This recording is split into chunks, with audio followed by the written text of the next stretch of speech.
sectional preparation strategies. For VARC, it's nothing. You just need to read, and read anything. Majority of us are told that, you need to read newspapers, editorials, magazines. Not necessary. I used to read them, sure, but you do not need to focus on, a specific newspaper. Read anything, read any article you write. You like, only it should not be written in a rhyming language or like the texting language. It should be written in a way that, it should be written in a good English. Like I used to read online, what to say, like articles, newspaper articles, which I used to get on social media sites. I used to read the Wire, the Print, the New York Times. And apart from that, a lot of my friends, they did not like reading newspapers. They also read different things. Even I myself, I am a huge fan of classics, particularly Jane Austen. So I used to reread those books. And I am not gonna lie, it's not just reading specific newspapers or boring articles, but it's whatever you like. It helps you enhance your VARC reading capabilities, and also your vocabulary to an extent. Apart from reading, writing also helps. So this was something which I realized in August end, maybe. Whatever I used to read, I used to form an opinion about it. Any article or whatever it used to be, it also used to be stories. Like, I'll give you an instance. Say I read the book Pride and Prejudice by Jane Austen, and I realized that the protagonist was a feminist and she was way ahead of her times. So what I did was I summarized it and I wrote it on my blog. You do not need to write it just on your blog. You can also write it in a diary or anywhere you want. So, and that is when I realized, it clicked, that the best way to further enhance my reading skills is to write about it, to form an opinion about what I read, to summarize what I read, and to write about it. Because so what happens, at times we are unable to find words for expressing ourselves. That is when we'll go and search for it in the dictionary, or let's say we'll Google it. So that way we'll come across a lot of new words, and it'll improve our grammar as well. It'll improve our vocabulary, and finally it'll also improve our reading skills, because we'll be reading with a lot of, we'll be focusing on the reading, and we'll be reading finely, as in we'll be reading clearly between the lines. So that helped a lot, like writing. Apart from that, we can practice timed reading. Like, we can count the number of words in the passage. Like, this is what I did. I used to count the number of words in the passage, and I used to take a stopwatch, and I used to read. And then what I did was, I would just skim through the passage. I won't reread the lines, because rereading the lines takes up a lot of time. So what I used to do was, I used to skim through the passage, and I used to write 4 to 5 lines summary about what I understood from the passage. And then I used to reread it again to see what points I missed and why I missed it. This also helped me a lot. Apart from that, we need to practice a little bit of grammar for verbal ability questions like rearrangements. For that, any standard grammar book is enough. For vocabulary, again, reading is going to solve all of our woes, and also writing. Coming to the strategies for quants preparation, speed maths was the key for me to at least crack this section, and also DI. So speed maths, when I started preparing in July, I gave almost a month simply to enhance my speed in maths. I was a BTech student, and we were given calculators right from our first year. So even for 2+2, we had this habit of using a calculator. So I took a lot of time to grasp the concepts of speed maths and practice those sums. Now it took me almost a month, but I am not gonna lie, this was the section which helped me further prepare better for other sections of quants. Apart from that, I avoided practicing a large number of similar type of questions, because see, whatever we're doing over here in CAT, this is already something which we have studied already in class 9th, 10th, 11th, and 12th. So we do not need to practice. If we've understood the type of question, we can just move forward. We do not need to practice the same type of questions, because it's just doing nothing, taking up a lot of our time. And I also, for me, I was having a 4-month time for my CAT 2021, and I also had to focus on my class studies. So I used to avoid practicing a large number of similar type of questions. Apart from that, I used to focus on any type of material which had a large variety of questions, but not a very huge quantity. And I tried to most importantly, I tried to solve large numbers of easy and moderate level questions and not waste a lot of time over difficult questions. I usually kept it for the last. What I used to do was the easy and moderate level questions, wherever I used to get them.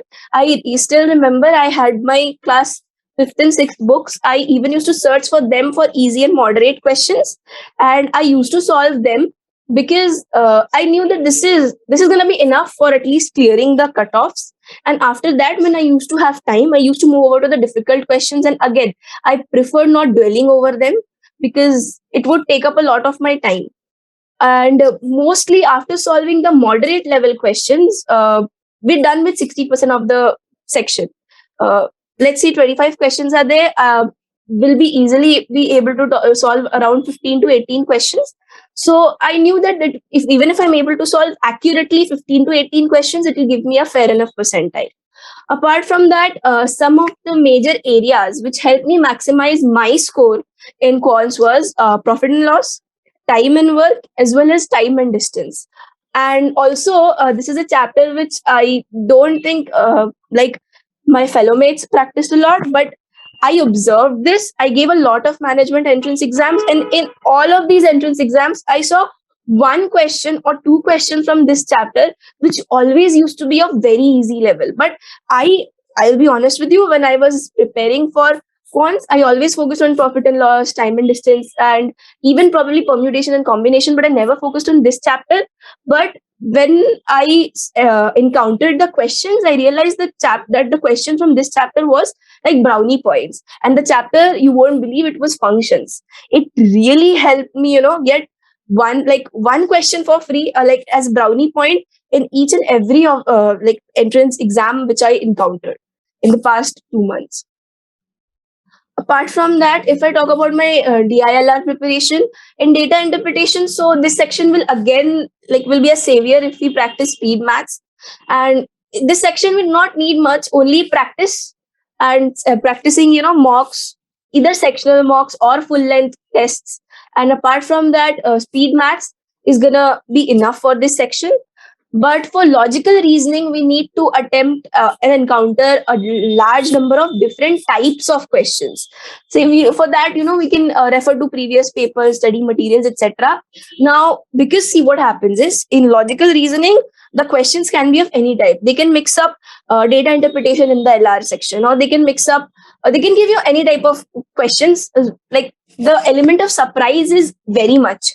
So the greater the variety, or the greater the number of questions we have encountered, the lesser are the chances of encountering an element of surprise in the actual exam. And once we are comfortable with the LR section, DILR section will be a cakewalk. So, and over here, one more thing is, when I initially started practicing the LR section, what happened was, I used to solve, let's say in 2 hours, I was able to solve only 4 questions. It's fine. It's absolutely fine, because here persistence is the key. Initially, 4 questions, 5 questions, done. But slowly you will realize that after a month, you're able to solve 10 questions in 2 hours.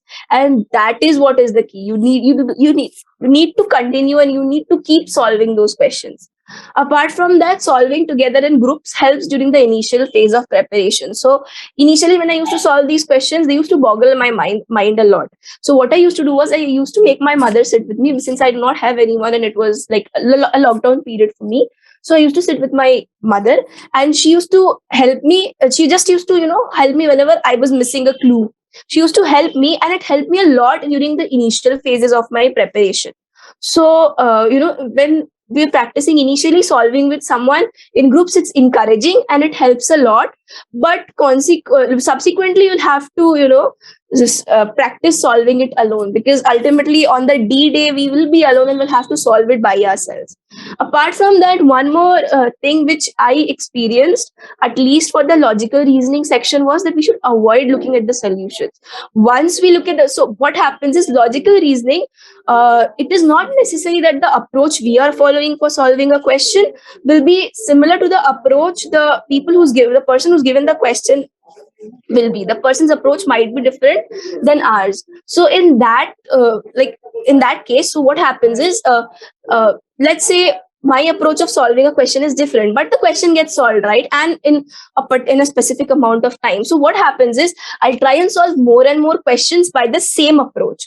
So I am developing my own method of solving questions in that way. So I feel that that is very important, because you will not encounter the same kind of questions in the actual examination. There we will have to think of an approach, and this helps open our minds. That is why I always refrained from looking at the solution approach or the way they had solved the problems, particularly in the logical reasoning section. Coming to the decision making section, now this is a section unique only for XAT, but I thought I'll just include a key points for this as well. So in this, there's not much. Like, I know a lot of people fuss regarding this section a lot, that they have unpredictable questions. No, it's not true. They don't have unpredictable questions. Any normal individual who is pursuing or who has done their graduation can solve this question. The only thing we need to have is, we need to have that sense of ethics and moral fiber within us, and you are good to go. I am not lying. I had not practiced much for this section at all, but I only used a logical and an ethical approach, which helped me ace this section in my XAT. So obviously the first point is that we always need to follow a logical approach and an ethical approach, because companies are looking for ethical managers, right? And even colleges are looking for students who follow ethical practices. So obviously this is like the key. Apart from that, we need to look for an option which benefits the majority of players in the question given. And apart from that, we need to go for options with maximum benefits in minimum investment. The investment could be in the form of efforts, labor, money, anything, but we need to look in such a way that it maximizes the benefits of all the actors, and the investment of each and every actor is very minimal. Apart from that, in this section particularly, method of elimination helps a lot.